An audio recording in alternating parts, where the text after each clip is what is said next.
pendekatannya itu karena Mbak Alia waktu ibu saya sakit dan masuk ICU 2 kali, justru Mbak Alia gitu yang WA aku terus ngabarin, Renji mamaku juga sakitnya kurang lebih sama. Saya sampai mempersiapkan kamar yang di dalamnya itu seperti ruang ICU. Terus udah unconscious, kemudian memang pada saat pertama dari rumah sakit sampai sekarang di rumah juga masih drug resistant. Jadi sebenarnya aku tuh meminta bimbingannya Mbak Ali yang udah pengalaman ya di dalam mengurus orang tua yang sedang sakit. Nah jadi ketika situ saya merasa bahwa ya Allah, Mbak Ali itu pengen membuat saya juga merasa nyaman dan punya ilmu tentang bagaimana merawat orang tua yang pasca kena pneumonia. Jadi kerasa banget gitu bahwa Mbak Ali itu ngurusin sehari-hari mamanya, dari menyiapkan susternya, menyiapkan peralatan-peralatannya, terus tindakan pertama yang dilakukan termasuk cek saturasi darah, cek heartbeat, semuanya, toraks dan sebagainya. Saya juga merasa bahwa Mbak Ali ingin membagikan ilmunya. Nah, saya tuh membalasnya alhamdulillah sih Mbak, mama saya tuh udah pulang ke rumah, alhamdulillah udah lepas oksigen gitu. Nanti saya berguru sama Mbak Alia untuk langkah-langkah selanjutnya. Oh iya, pokoknya cari suster aja dulu Ji gitu. Nah sebenarnya lebih ke situ sih, makanya saya saat mendengar ini saya memikirkan Mbak Alianya, dan mudah-mudahan Mbak Alia kuat, terus sabar terus. Paling tidak ada kebaikan yang diberikan Mbak Alia kepada saya khususnya, itu ketika Allah menghadirkan satu pengalaman untuk merawat ibu. Tapi gimana tanggapan Mbak Enji terkait Mbak Alia Rahali sendiri yang tidak ada di samping pada saat menyebutkan seperti apa? Mbak Alia mendampingi mamanya daripada saat antau, kemudian di rumah sakit selama 3 minggu sampai pulang ke rumah. Insya Allah saya mengurus mama saya di rumah sakit tuh hampir 2 minggu, kemudian sampai sekarang I can feel, saya bisa merasakan apa yang Mbak Alia rasakan. Dan dari kata-kata itu, kata-katanya Mbak Alia kan saya bisa membaca bahwa ada kesedihan, bahwa ada perjuangan di situ. Hidup harus berjalan terus, dan mungkin pada saat ini Mbak Alia ada di luar negeri, tapi yang terpenting kan adalah doa. Kenji tadi langsung mengucapkan iya, langsung komunikasi. Ya, sabar Mbak, Bismillahirrahmanirrahim. Dan terpenting adalah kalau jadi sih udah alhamdulillah yang menyambut kebahagiaan. Udah lepas, udah gak perlu alat-alat lagi, udah gak perlu lagi disuntik lewat selang makanannya, udah gak perlu lagi tes saturasi darah, gak perlu di ronsen lagi, insya Allah. Ini kebahagiaan yang luar biasa bagi orang-orang yang percaya bahwa setelah kematian bagi orang-orang yang beriman disediakan surga insya Allah.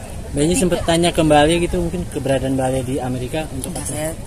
Saya kok rasanya enggak, saya hanya ingin mendoakan agar supaya husnul khotimah, dilapangkan alam kuburnya. Banyak kok teman alam kuburnya, karena kan pada saat juga sedang sakit Mbak Alia tuh ngaji terus ya, terus mengirimkan ayat suci Al-Quran. Jadi bagi saya ini titik dimana pasti insya Allah Mbak Alia juga ikhlas. Berarti sedikit banyak ilmunya Mbak Enji udah terapkan ke ibu Mbak Enji. Iya, memang alhamdulillah mama saya itu tidak sampai harus disiapkan ruang ICU di rumah ya.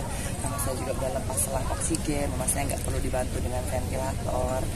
Jadi pada saat serangan pertamanya itu mama saya nggak kena jantungnya. Jadi tapi sempat kalau misalkan mungkin tindakannya agak sedikit lama ya. Prosesnya itu kan setelah kena dia kena jantung, hipertensi, blackout, unconscious.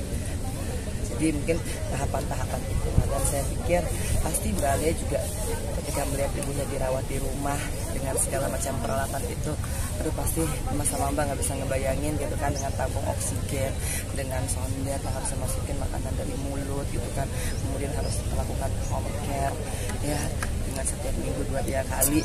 Masya Allah, kepada kawan Mbak Alia itu udah melakukan kewajibannya sebagai anak untuk mengurus orang tua.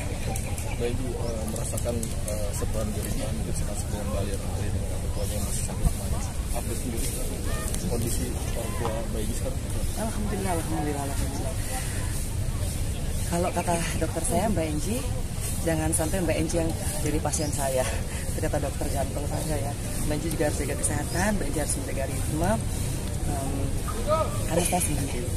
Ya, jadi ketika Mbak Ale datang gitu memberikan informasi, saya kayak punya kakak gitu. Oh iya ya, ada yang ngasih tahu gitu lah, harus begini harus begini, karena kan nyaris nggak punya siapa-siapa di Jakarta. Dan Mbak Ale datang tepat pada waktunya, jadi tiba-tiba pokoknya Mbak Ale tuh pop-in. Jadi makanya ketika sekarang ini saya merasakan bahwa Allah masih memberikan kesempatan pada Mbak Alia untuk mendapatkan semua gitu loh, pahala atas kebaikannya merawat orang tuanya, dan itu tuh luar biasa. Kalau cobain sekarang update kesehatannya seperti apa? Alhamdulillah mami saya tuh udah lepas selang oksigen gitu, udah mulai bisa jalan berdiri, komunikasinya juga udah mulai lancar. Memang shock berat pada saat 2 kali harus masuk ICU. Jadi kan mama saya tuh masuk ICU pertama kali di Pondok Indah, lagi masuk ICU lagi di Medistra, dan alhamdulillah sekarang udah di rumah home care. Betul, aku mengikuti pesan-pesannya Mbak Ale, tapi kondisi mami saya alhamdulillah ya, tidak perlu tabung oksigen, tidak perlu ventilator, masih conscious, masih sadar, masih bisa komunikasi. Sekarang lagi dilatih pelan-pelan untuk speech therapy.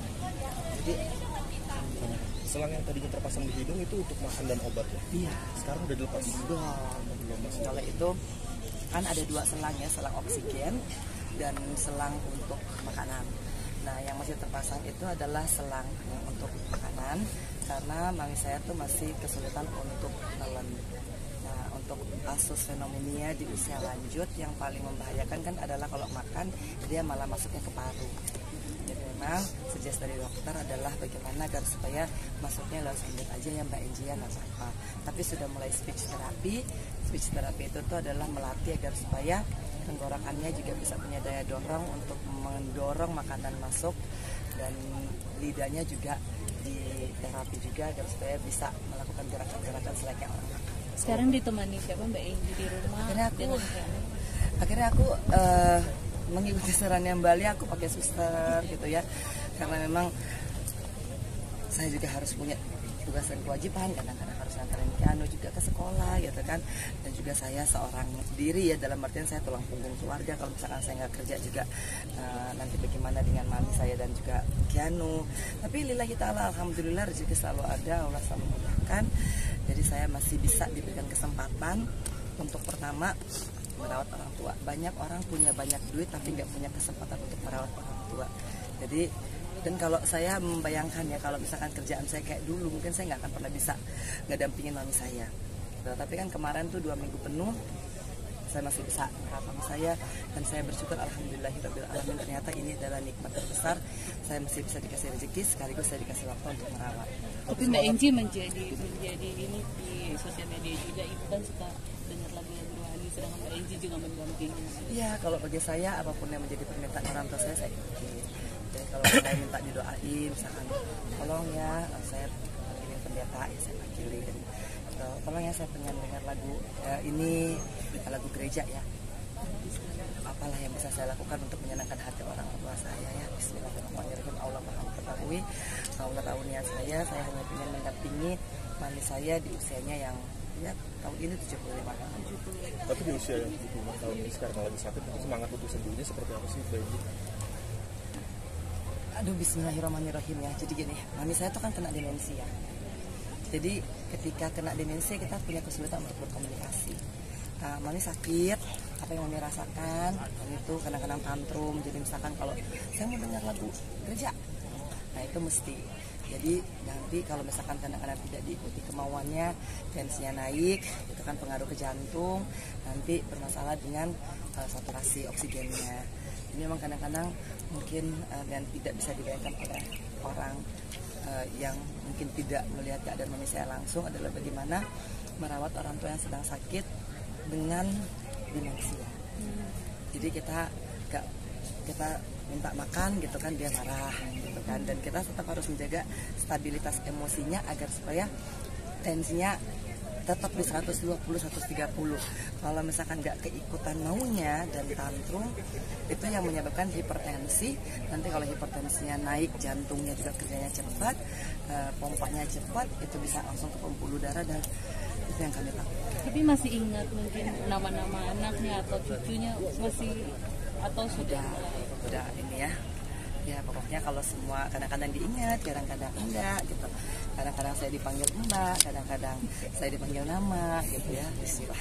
Apa yang membuat Mbak Enji kuat dengan kondisi mama itu? Keyakinan bahwa saya juga bakal tua. Dan kalau saya tua juga mudah-mudahan saya bermohon agar seperti dibalaskan oleh Allah dengan hal yang sama. Dia punya kesabaran yang luar biasa juga seperti apa? Punya kesabaran yang luar biasa juga. Sih nggak nyampe, tapi ternyata Allah maha memudahkan, Allah maha menggampangkan. Ada rasa nggak kuat pasti ada, apalagi kalau misalkan ya namanya saya sendiri harus ngurusin mami, harus ngurusin Kianu kerja gitu kan. Kadang-kadang ada rasa yang suka lewat, tapi kan banyak doanya dalam Al-Quran. Alhamdulillah kita terapkan. Oke. Terima kasih Mbak Enji. Update kehamilan Alia mungkin sekarang seperti apa? Ngurusin mami saya, ngurusin Kianu, ngurusin kerjaan. Kadang-kadang tuh udah bener-bener nggak ke-update juga sama sekali. Tapi saya yakin sehat-sehat aja, alhamdulillah. Bener-bener waktu tuh bagi saya udah nggak cukup 24 jam, 28 jam tuh kayaknya tuh kurang aja gitu. Jadi kadang-kadang tapi Ali memaklumi gitu kan. Terus saya bilang hati-hati ya, misalkan kemarin berangkat gitu ya, hati-hati jaga ya kondisi kesehatan.